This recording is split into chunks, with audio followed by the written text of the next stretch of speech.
നമസ്കാരം.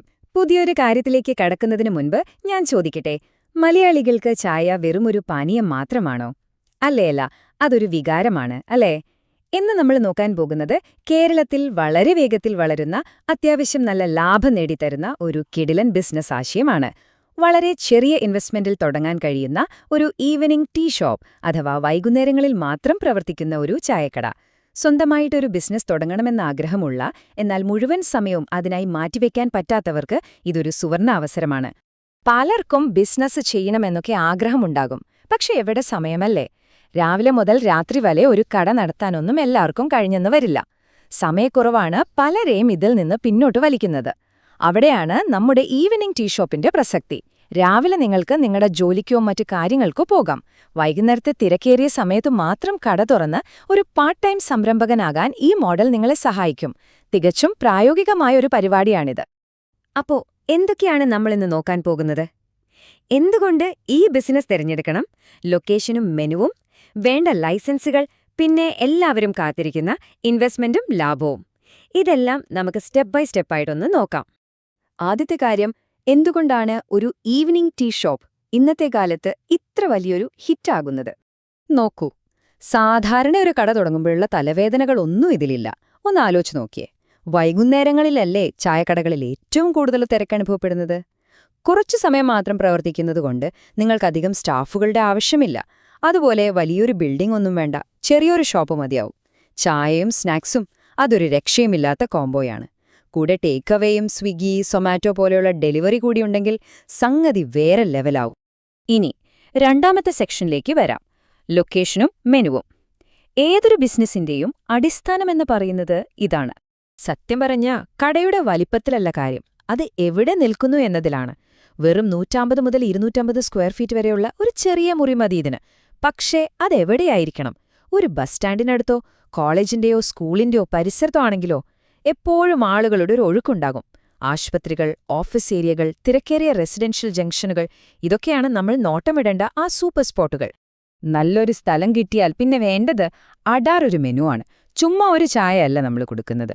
റെഗുലർ ചായ മുതൽ സ്ട്രോങ്, ഇഞ്ചി, ഏലക്ക, നാരങ്ങ, ഗ്രീൻ ടീ, നമ്മുടെ സ്വന്തം സുലൈമാനി. വെറൈറ്റികൾ അവിടെ വേണം. ഒപ്പം കോഫിയും. ഇതിനൊപ്പം ആളുകളെ ആകർഷിക്കുന്നത് നമ്മുടെ സ്നാക്സാണ്.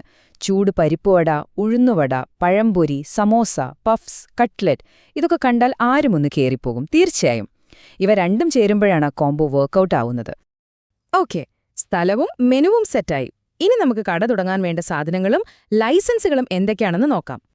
ഇതിന് വലിയ ഫാക്ടറി സെറ്റപ്പൊന്നും വേണ്ട കേട്ടോ. ചായ തിളപ്പിക്കാൻ ഒരു ബോയിലർ, ഒരു ഗ്യാസ് സ്റ്റൗ, സ്നാക്സ് ഉണ്ടാക്കാൻ ഒരു കൊമേഴ്ഷ്യൽ ഫ്രയർ, അത്യാവശ്യം സാധനങ്ങൾ വെക്കാൻ ഒരു ഫ്രിഡ്ജ്, പിന്നെ കുറച്ച് നല്ല പാത്രങ്ങൾ, ഒരു നീറ്റ് ഡിസ്പ്ലേ കൗണ്ടറും ക്യാഷ് കൗണ്ടറും. പുക പുറത്തുപോകാൻ ഒരു എക്സോസ്റ്റ് ഫാനും കൂടി വെച്ചാൽ പരിപാടി ഉഷാറായി. വളരെ കുറഞ്ഞ ചെലവിൽ നമുക്കിത് സംഘടിപ്പിക്കാവുന്നതേ ഉള്ളൂ. ഇനി പേപ്പർ വർക്ക് എന്ന് കേൾക്കുമ്പോൾ ആരും പേടിക്കേണ്ട. വളരെ സിമ്പിളാണ്. ഫുഡ് ഐറ്റംസ് ആയതുകൊണ്ട് ഒരു FSSAI ലൈസൻസ് മസ്റ്റാണ്. പിന്നെ പഞ്ചായത്തിൽ നിന്നും മുനിസിപ്പാലിറ്റിയിൽ നിന്നോ ഉള്ള ട്രേഡ് ലൈസൻസ് വേണം. നിങ്ങളുടെ വിറ്റുവരവ് ഒരു പരിധി കടക്കുന്നുണ്ടെങ്കിൽ മാത്രം GST എടുത്താൽ മതി. പിന്നെ ഷോപ്പ് ആൻഡ് എസ്റ്റാബ്ലിഷ്മെന്റ് രജിസ്ട്രേഷനും. ഇത്രയുള്ളൂ കാര്യം, നിങ്ങൾ ഫുള്ളി സേഫ്. ശരി, ഇനി എല്ലാവരും ഏറ്റവും ആകാംക്ഷയോടെ കാത്തിരിക്കുന്ന ആ മെയിൻ കാര്യത്തിലേക്ക് വരാം. സാമ്പത്തിക വശം. എത്ര രൂപ കയ്യിലുണ്ടെങ്കിൽ ഈ പരിപാടി തുടങ്ങാം? ഈ സംഖ്യ നോക്കൂ, വെറും 3 ലക്ഷം മുതൽ 6 ലക്ഷം രൂപ വരെ. അതെ, ഒരു മികച്ച ലൊക്കേഷനിൽ അത്യാവശ്യം നല്ലൊരു ഈവനിംഗ് ടീ ഷോപ്പ് തുടങ്ങാൻ ഇത്രയും മതിയാകും. ഇന്നത്തെ കാലത്ത് ഇത്രയും ലാഭം തരുന്നൊരു ബിസിനസ് തുടങ്ങാൻ ഇതൊരു വലിയ തുകയല്ല എന്ന് നമുക്കെല്ലാവർക്കും അറിയാമല്ലോ. അപ്പോ ഈ പൈസ എവിടെയൊക്കെയാണ് ചെലവാകുന്നത് എന്ന് നിങ്ങൾക്ക് സംശയമുണ്ടാകും. കടയുടെ അഡ്വാൻസിനും ഇന്റീരിയർ വർക്കുകൾക്കും നമ്മൾ നേരത്തെ പറഞ്ഞ ഉപകരണങ്ങൾ വാങ്ങാനുമാണ് ഇതിൽ വലിയൊരു പങ്കും പോകുന്നത്. പിന്നെ ആദ്യത്തെ കുറച്ചു ദിവസത്തേക്കുള്ള സാധനങ്ങൾ വാങ്ങാനും പെട്ടെന്നുള്ള ആവശ്യങ്ങൾക്കുള്ള ഒരു വർക്കിംഗ് ക്യാപിറ്റലും നമ്മളിതിൽ കണക്കാക്കിയിട്ടുണ്ട്. അഞ്ചാമത്തെ കാര്യം, നമ്മൾ മുടക്കിയ പൈസ എങ്ങനെയാണ് വരുമാനമായി തിരിച്ചെത്തുന്നതെന്ന് നോക്കാം. ഒരുപക്ഷെ ഈ വീഡിയോയിലെ ഏറ്റവും ഇൻട്രസ്റ്റിംഗ് ആയ ഭാഗവും ഇതുതന്നെയാകാം. കണക്കുകൾ വളരെ വ്യക്തമാണ്. ഒരു ദിവസം നിങ്ങൾ എത്ര വിൽക്കുന്നു എന്നതിലാണ് കാര്യം. ഒരു ശരാശരി കണക്കെടുത്താൽ ഒരു ദിവസം ഒരു 280 ചായയും ഒരു 80 കാപ്പിയും നിങ്ങൾ വിൽക്കുന്നു എന്ന് വയ്ക്കുക. ഒപ്പം കുറച്ച് സ്നാക്സും. അങ്ങനെ വെറും 330 കപ്പുകൾ വിറ്റുപോയാൽ തന്നെ നിങ്ങളുടെ ഒരു ദിവസത്തെ വരുമാനം ഏകദേശം 11,780 രൂപയിലെത്തും. Simple mathematics. അപ്പോ ഒരു മാസമോ? നിങ്ങളുടെ മൊത്തം വരുമാനം ഏകദേശം 3.5 ലക്ഷത്തോളം രൂപ വരും. അതായത് 3,52,500 രൂപ. ഇനി ഇതിലെ ചിലവുകൾ നോക്കാം. വാടക, ജീവനക്കാരുടെ ശമ്പളം, ചായപ്പൊടിയും പാലും ഉൾപ്പെടെയുള്ള സാധനങ്ങള്, കറന്റ് ബില്ല്, ഇതൊക്കെ കിഴിച്ചാലും നിങ്ങളുടെ ചിലവ് വരുന്നത് പരമാവധി ഒരു 2.25 ലക്ഷം രൂപയാണ്. ഇനി നിങ്ങളുടെ കയ്യിൽ കിട്ടുന്ന ലാഭം എത്രയാണെന്ന് കേൾക്കണ്ടേ? എല്ലാ ചിലവുകളും കഴിഞ്ഞ് ഒരു മാസം ഒരു 80,000 മുതൽ 1.25 ലക്ഷം രൂപ വരെ നിങ്ങൾക്ക് അറ്റാദായമായി കിട്ടും. വെറും ഒരു പാർട്ട് ടൈം പരിപാടിയിൽ നിന്നാണ് ഈ വരുമാനമെന്ന് പ്രത്യേകം ഓർക്കണം.